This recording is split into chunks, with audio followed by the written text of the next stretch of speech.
Get informed and updated on issues around you and the globe as well. KKTV. Kongera kwemulugunya na kutimusa butali bumativu waffe eri government ne police n'amagye. Ku Sunday wedde abavubuka bajja wano ne baparkinga mu luguudo wakati ne balublockinga abakulembera omuvubuka gwe bayita Sipapa. Ne mufutukamu abavubuka babiri nga balina dreadlocks nga bambadde saati za big bali basatu. Ani waliwo mu yali mulasi n'abalala babiri bamuva emabega. Omulasi ye wajja n'asemberako wano era nali nyimiridde wano nali nyimiridde wano n'ono muwala. So ono muwala n'abalaba n'ajayo emundu kwe kutandika okuba amasasi. Bwe yakuba amasasi nange n'akagwa wansi, amasasi n'agakuba limu ku lugi erala n'alikuba wano, eryokusatu nalyo n'asembeza nalyo n'alikuba wano. We mulaba nga nze neebase wansi, enfuufu yonna era yava wano yonna yayiika mu mutwe. So omuvubuka n'addamu n'amubuuza nti omukubira kiri nti si oyo, n'addamu n'akuba amasasi agala bagamba nsasayidi zaawali. So omuwala ono n'adduka n'ayingira mu nyumba paka we twavaawo. So Sipapa nagenda okulaba naye ajjako endabirwamu n'asendabirwamu wansi. Abavubuka ne baddewo babiri ne bayingira, n'asigala n'emundu nga giwanise mu bbanga. Kati omu n'agamba nti waliwo Adamu, waliwo alina ekyayogera essaawa zino, ffenna ne dusirika. Waliwo omuvubuka n'owatabuka n'amubuuza nti kiki kidukubya amasasi, kiki ekigenda mu maaso, lwaki mukuba wana amasasi? Sipapa teyaddamu kwogera. Abavubuka ne baweeta ne bayingira mu motoka, emmotoka n'esimbula. Essaawa zaali zaakawera ng'emu n'ekitundu nga zigenda mu ssaawa 2. Seetegereza bulungi eddakiika. Nagenda okulaba era sitiiri nali wano nga ndi wabweru, emmotoka ng'ekomawo, era nagenda okulaba nga Sipapa mwenyina avaamu n'abavubuka abo basatu. Balina emundu zaabwe era nga bazikute mu ngalo. N'abuuza nti kaasukaali keeko oba tukongeremu. Naffe n'abaana bamu ne bamuvira, bamu ne badduka. Ne wasigalawo General Pondo. General Pondo n'ayimirira wano teyaduka, abavubuka bamu ne badduka, ye n'ayimirira wano ne tumutunuulira. Tewali wamuddamu ekigambo ne kimu. Era Sipapa n'addamu n'ayingira mu motoka ne basookera ne bayimirira mu luguudo nga tewali amunyiga. Oluvannyuma ne baddamu ne basimbula emmotoka yaabwe ne bagenda. Ekyo kyekyaliwo era olunaku lwenyino lwa Sande no Sande ewedde. Abavubuka bonna baali bambadde engoye za bulijjo. Tewali n'omu wali n'emmotoka y'amagye, baali mu ngoye za bulijjo. Omulala naye yali ng'omulaasi nga asibye enviiri nga mumpi, ye watandika amasasi. Kati wali emabega wavaayo oluvannyuma naye yajjayo emundu, naye wali mu makati we saamulaba ng'akuba esasi. Wamuva emabega n'atunula wali watandika wali akuuma Sipapa, ye teyakuba esasi. Kati abalala bo babiri be baakuba amasasi. Emundu y'okusatu teyakuba amasasi naye nga emundu zaali bbiri, omu ng'alina ekika kya AK-47. So kyekyali oluvannyuma lw'amasasi ago agaaliwo, nsuubira amasasi ago gavuga nnyo okutuuka ku police station yaffe, naye twalinda poliisi ejje tuwe statement kiki ekibaddewo. Tetwalaba kuwadde nakwa poliisi n'omu ajja kutubuuza kiki ekiguddewo mu kitundu. Tukyewunya nnyo omuntu nga Sipapa wa bulijjo okuba n'emmundu ate si w'amagye. Kubanga buli omu agenda kuba kukyayogera, katusooke tufune obujulizi okuva ku abo abaali bafudde. Yogera amannya go. Nze Namagembe Elizabeth. This is my daughter. Ni muwala chairman. Kati twali wano ku makya tulaba Sipapa parking emmotoka. Kati omuvubuka nagenda nayogera naye ebirala saamanya kubanga naye nnyingidde munda mu dduuka. Then nenfuluma nenyimirira wano n'ono omwami nga tulina bye twogera bya business. Tweddamu lwaba nga abasajja bakuba amasasi. Esasi limu lyali linkubye lyagenda waggulu era ono nakkirira wansi, nze nenziruka nga nzira eri munda. Twatya nnyo ate namala Sipapa we yamala nga tana nayingira mmotoka. Natandika oningako taata wange omuto, Tata John, nti John ompendulidde abasajja bo biki. Kati namala n'agamba tujja bakuba amasasi, tujja bakuba. Then abasajja bonna ne bayimirira ku luguudo we bati ne Sipapa nga poliisi ewulidde amasasi terina kyekozeewo. Twali mu shock kubanga bulijjo abaana baba bagenda okukola ekintu kyonna ekya poliisi eba eyiikanga mmotoka nnya. But that issue was so serious and no police showed up. Twabadde jo ku police and I was so disappointed. ebirala tujja bimanya mpola but what could the statement? Yes. Kale. Omulala kati yaliwo ekiro n'okono nga tunakuwulira. What happened the night when they came back? I was with chairman the whole day. The whole story about shooting, it also found us on the way. So for you are going to tell us a story. When we came back with the chairman and they all left me in the street. Si Papa came back in the night with the 3 guns. Himself with Around other what time? Around what time? Around about 9, chairman had already left here and the manager John was just leaving. He came and stopped there. When he stopped, everybody ran when he opened the door because they were armed. So when they are armed, after the incident. yeah, that after the incident, like 3 hours after the incident, he came back here. Late in the evening. Late in the evening at night. When he came, he stopped there. When he stopped, they came out with a gun. When they came out again for the second time, everyone ran inside. I remained outside. I asked Papa in my language because it's from my very district, my very village where I come from. Papa, why are you doing this? You think all this thing you're doing will take you anywhere far? He just looked at me. He didn't answer me one word. Then he answered, Kasukali keiko watu yongeremu. I told him, no, those things you're doing is very nonsense. Papa, me, I'm not scared of you. He closed the door. He drove up to down. Then he came back reverse. When he came back reverse, I got scared. I knew that when someone reverses back, he must kill you. But I remained firm. He reversed up to there near me. When he reached there, they opened the window. They looked, and again he drove back. That's what happened. But until today, nothing happened. No police has come to question. But if it was a people power person who had shot that bullet, I'm sure he would have been a battalion here looking for that gun. Thank you very much, Mr. Pond. Katufune information omusajja gwe bakwata ne bamutwala ne bamuwamba nyombi tuwulire story yonna. Kati story yo twalina ku lunaku lw'Essande amanya nze Nyombi Muzafa. Twali wano ku Sande nga tulina meeting yali ya Firebase nga tuli manju ewa chairman.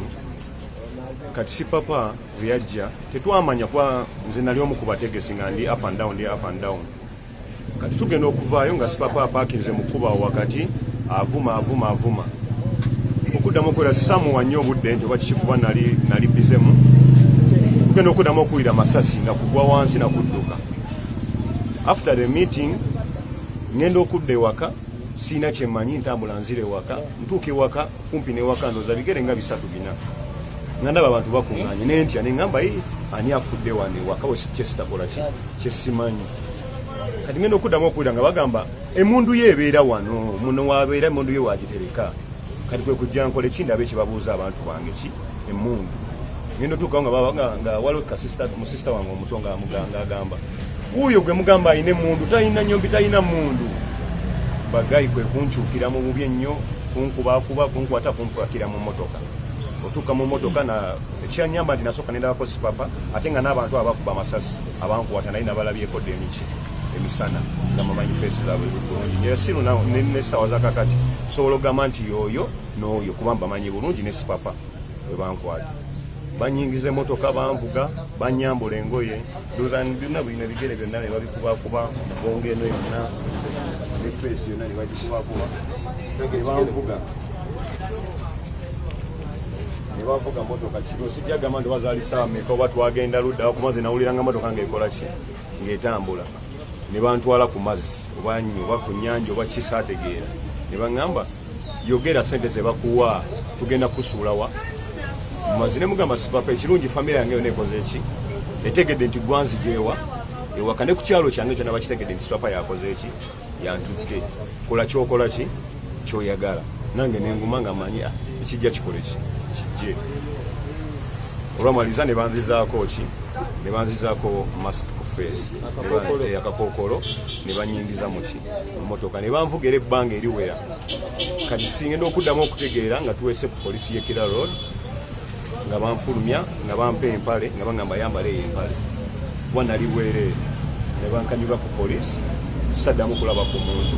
Polisi nayo ng'etandika kumbuuza nga nkola statement ne sinaba kufuna kale bumativu bumala kubanga si Papa mumanyi muntu nga nze muntu wa bulijjo si wa munnamagye si kiki naye okujja nankwata nampamba n'okujja natukuba masasi nesitategeera kiki nsi gye tukola ki gye tulimu oba kiki kuba famire yange already abamu batya n'okudda batandise n'obasengula bajja mu mayumba batya okukola ki okusulayo waka bagenda bakola ki bababuuza amamundu gebakola ki gebatamanyi gebatalabanga nakabaana abato kati simanyi kiki kyetukoze eki nze naye nkenyini nsula bwenkoze eki kuba manyi anytime bakola ki banfolola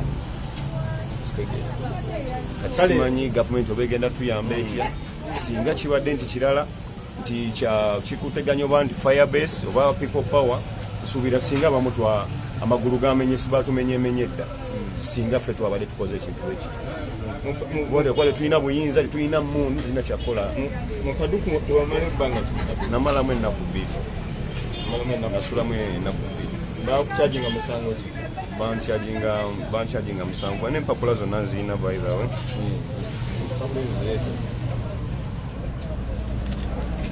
kakati banne ekikwewuunyisa nti poliisi tennaba kunnyonnyola bantu balina mundu ezo bazirina mu koweki bazirinanga baani basirikale bakolanga bapoliisi bakolanga bayiso omusango poliisi gwe yamukyajinga omwana ono si papa najja nakubawana amasasi ekiro nanoonya omuntu namukwata namutwala mu police custody poliisi nemutereka nemusumulula ngemukyajinza omusango ngaomusango ogwokubeera nemundu tegunaba kubeera handled kali mu kiseera kino tuli very worried engeri mundu gye zikwatibwamu katufuneyo kwagala abaliwo nyabo jangu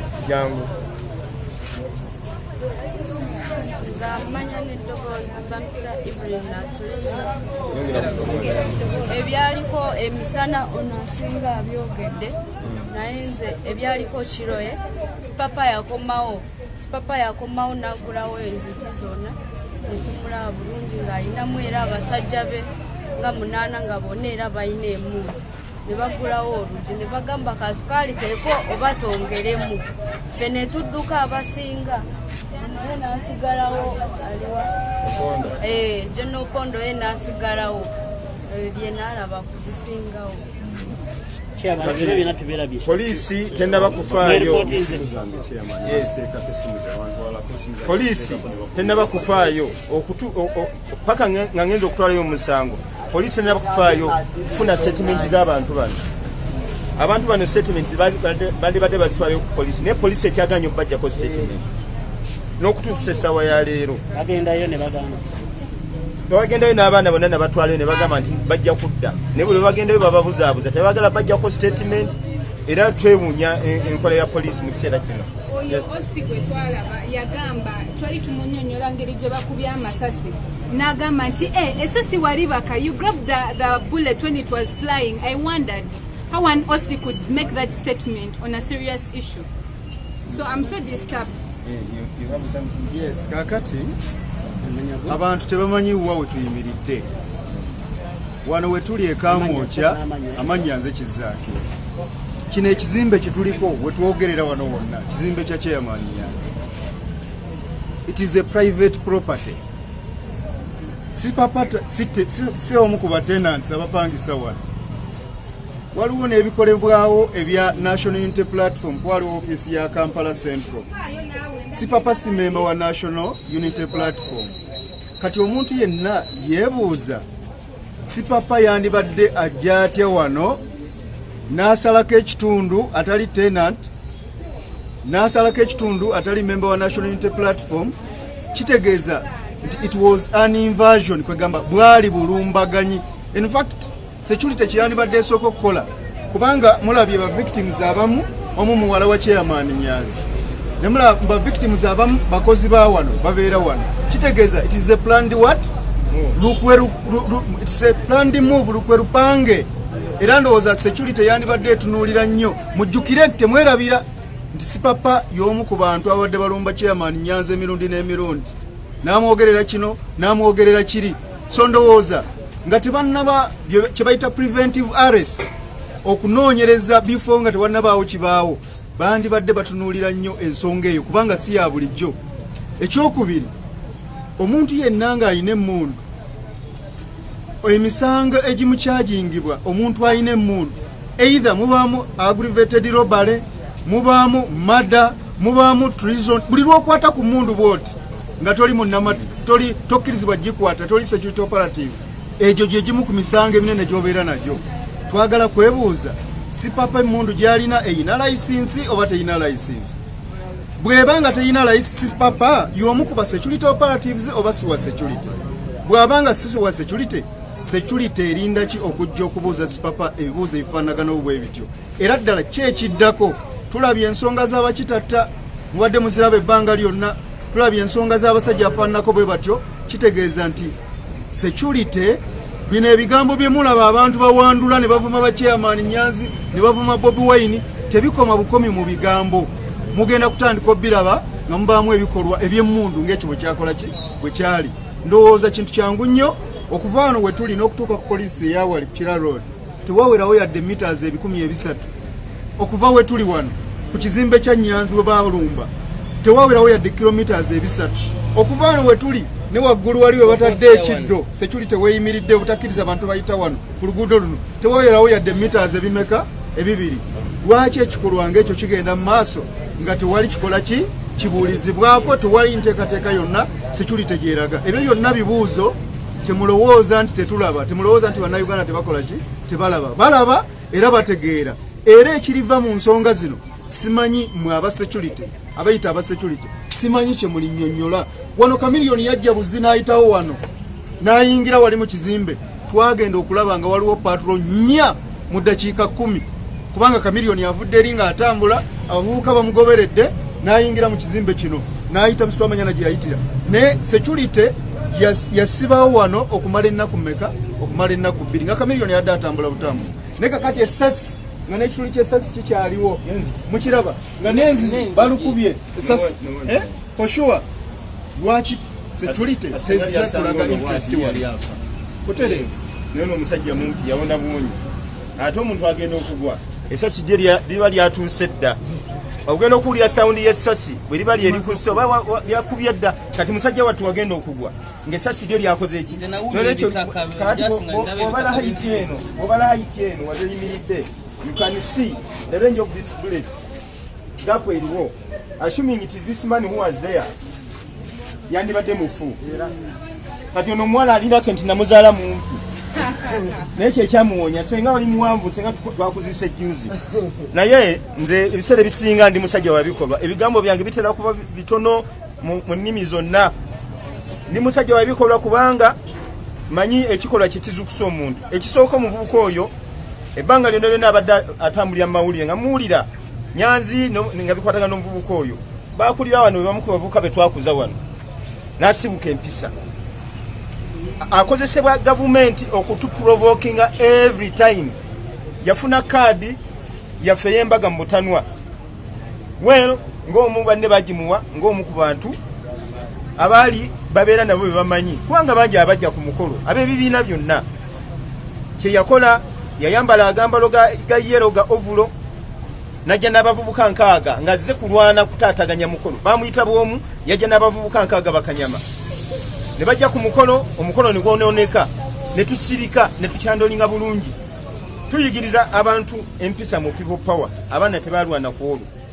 Omukolo n'agutaataaganya nga bw'omwabira mu mawulire. Ne tusirika. N'akwata emisumaali n'agyokyeza ku butayimbwa. N'agenda ng'afumita abantu. Tuli mu maziga, bamaze okutta kyeyune, ye ali mu kufumita abavubuka bafumita yimbwa. Ebe emisumaali ne tusirika. Kati alugulidde ku pata yazze ku masasi.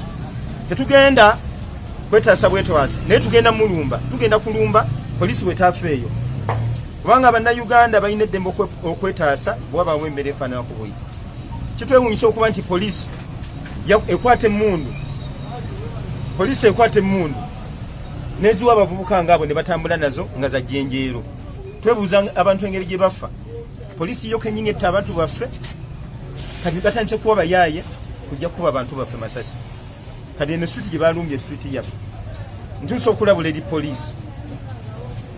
Tubasaba mu nnaku 2 batekinge action.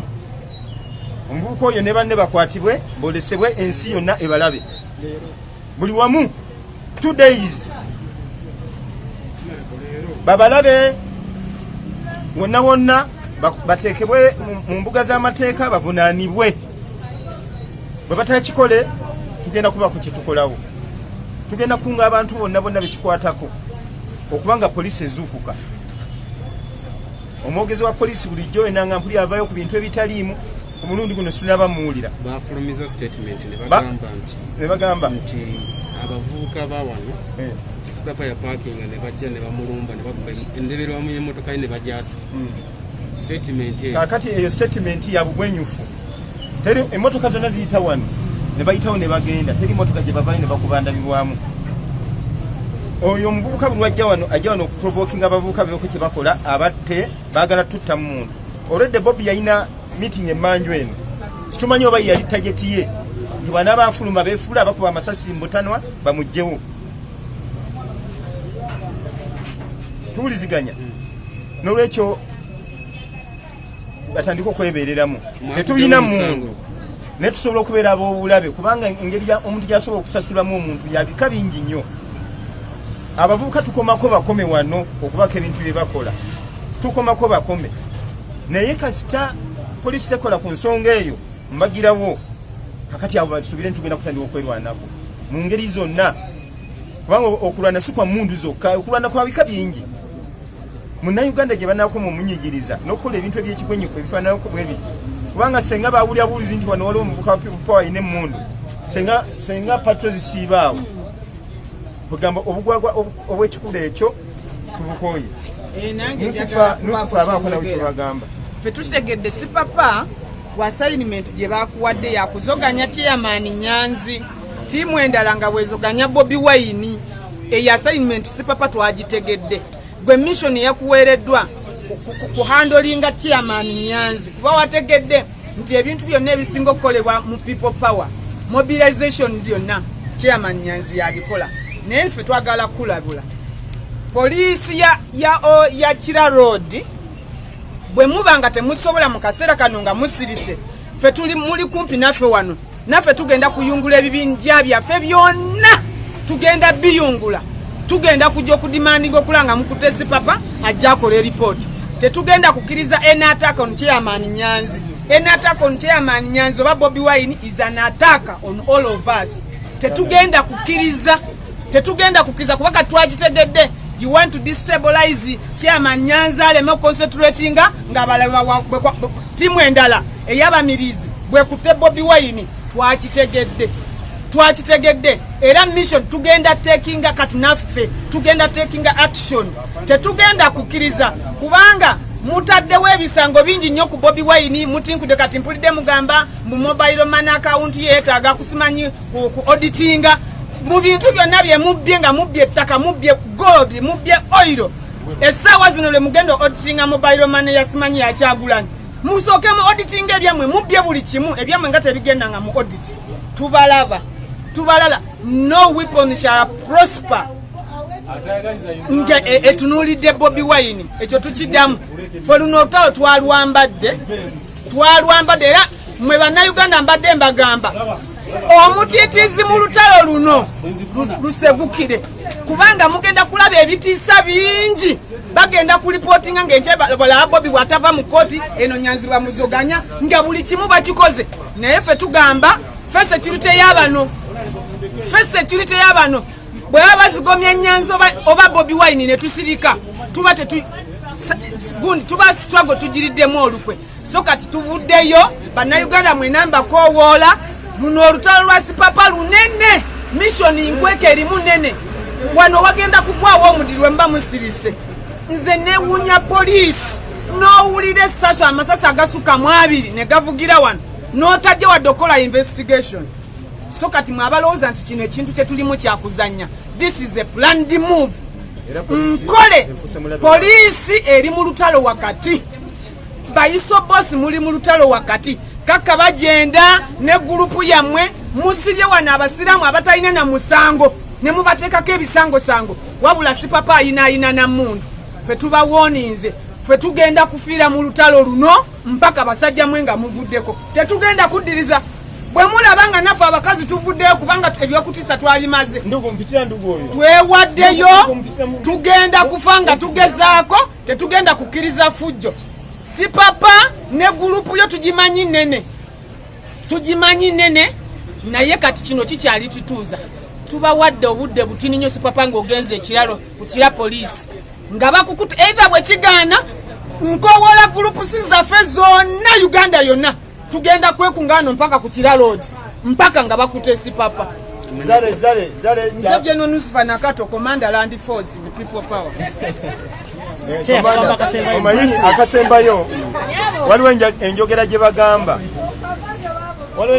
bagamba nti n'enjaba esembayo okubeera ennafu bw'oginyigiza ku kisenge yeerwanako tugenda kuvaayo kati tulwanirire eddembe lyaffe tugenda kuvaayo tulwanirire obulamu bwaffe nga tetunaba kulwanirira ddembe tugenda kutandikira kulwanirira bulamu bwaffe kubanga mu kiseera kino abavubuka baba basobola okukwata emmundu ne balinnya super custom ne bajja ne baparkinga wakati mu luguudo ne basiba emmotoka zonna eziba wansi ne waggulu kitegeeza ne bwe twandibadde tufuna obuyambi bwonna bwonna tebusobola kukola ki kutuukawo ne bafuluma mu mmotoka ne bakuba amasasi ge baagala bwolaba lwengi bwe bakubira amasasi wali mu luguudo wali ne bwe bakuba kirabika nze ndowooza tebalina ne experience otherwise target yali yakuttawo muntu wabeewo embeera ekola ki etandika ate byonna ekigendererwa kyabwe kukola diversion to divert people okukyusa attention y'abantu okugijja ku tuliko ebyamaanyi bagize ku bintu ebirala era kyova olaba babeera comfortable buli batuttamu omuntu obwongo bonna tubumalira ku muntu ne tulema concentrating ku campaigns n'emirimu gye tulina okukola egy'eggwanga nze siryerabira lunaku lwe battakyeyune kubanga nze bamutta wayitawo eddakiikemu nentuukawo nasanga alwana n'obulamu bwe he was fighting for his life era wayitawo akaseera katono n'agenda amasasi engeri gyekakozesebwa emmundu ne tageti ze batuteeka mu buli kiseera nga ffe tetubattangamu muntu n'omu kiringa nga abatugamba nti no tutandike okuwolera eggwanga naffe twaleko mu ngeri endala naye nkubira poliisi omulanga olwaleero luno poliisi bwe tavaayo kubonereza abavubuka abo mu nnaku bbiri tugiwadde ennaku bbiri mugenda kulaba ekigenda okubeera ekamuukya we are going to mobilize everybody twagala mu kiseera kitono nnyo poliisi eveeyo ekwate sipapa avunaanibwa emisango egy'okubeera n'emmundu n'okukozesa amasasi mu bumenyi bw'amateeka. Chairman, akoko kama luzungu kumbe ennaku ezo ebbiri ze muwadde poliisi. Yes, we are giving police an ultimatum of 2 days to take action against Papa. If it doesn't take action, we are going to demonstrate, and this is going to be one of the biggest demonstrations that have happened in Kamucha. So we are warning police, we are cautioning police to take action right away. He is not going to come back. Once Papa comes back here, we are going to take action on him right away. We are going to mobilize our forces and they are ready. We are waiting for him. Once he comes back right now, he's going to face it rough. Maybe let him be ready to kill as many people as he wishes. But we are going to respond. We are not only going to defend ourselves, but we are going to attack. Thank you. Wow.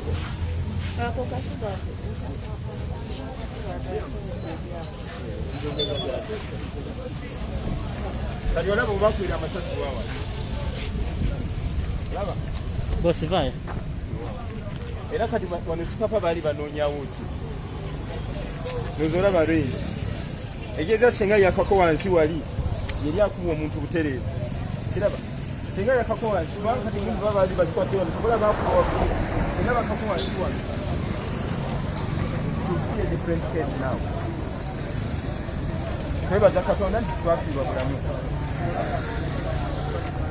Yino.